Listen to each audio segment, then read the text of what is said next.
Hi, welcome back to Faith and Conviction, and I'm your host, Ray Harris.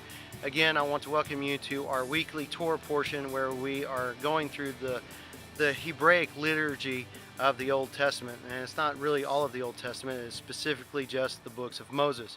But it is a very powerful liturgy that allows us to see certain portions, and I hope that what we discuss this week based upon that will be an upliftment and an encouragement to you.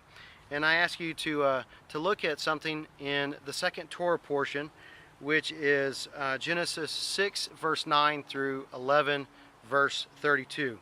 And that Torah portion is entitled Noach, or Noah. And it's definitely in Genesis.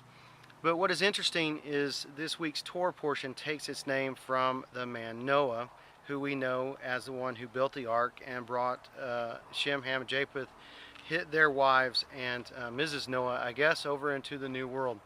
And so this is a very powerful teaching and something we want to go through. One of the things you may not be aware of is what the name Noah means. We know the man Noah, or we know of him because of those scriptures, but his name means rest. Now, don't think of rest like one definition, meaning inactivity. I don't think that fits the motif for this part of Genesis, because this part of Genesis is full of activity. But the part of Genesis that's in early part of chapter 6 is one that's so full of activity that God laments that activity. But restfulness is going to come to the earth, a calmness or a new tranquility. And Noah is going to move into that. So think of Noah as rest. So when we look at these verses, we're going to look at about 10 verses, and I'm going to talk about them very briefly, and then we'll go talk about Jesus. But in Genesis chapter 6, verse 8, it says here, now instead of thinking of Noah, think of what his name means. Rest found grace in the eyes of the Lord. Look at verse 9. It says, rest was a just man. Consider this, rest walked with God. Same chapter, verse 22. Thus did rest according to all that God commanded him. Look at chapter 7, verse 1. Yahweh, Jehovah, the Lord, said to rest. Verse 9. 2 by 2 they went unto rest. I changed it just a little bit. But 2 by 2 unto rest. Now, isn't that interesting?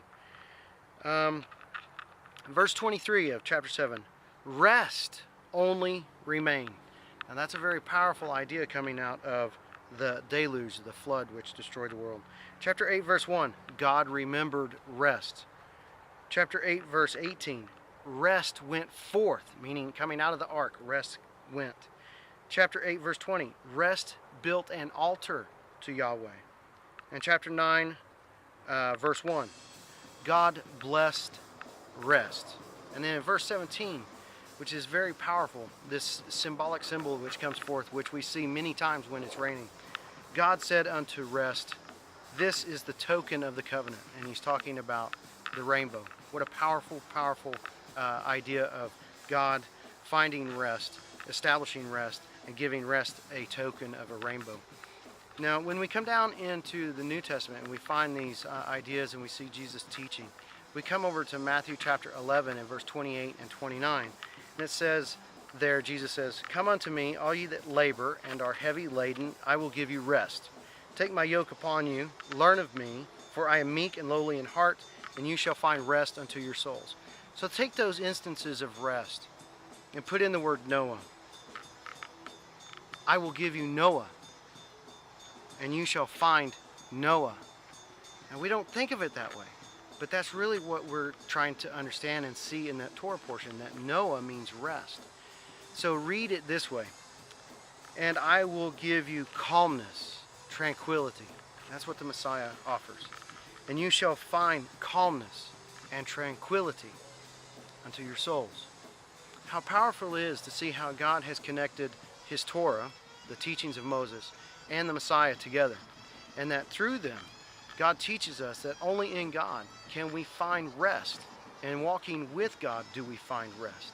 So I'm hoping that today you've been encouraged to continue to have your faith in Messiah, or to establish your faith in Messiah, and to see the beauty of what is taught in the Torah. Until next time, continue to seek God, know Messiah, find hope.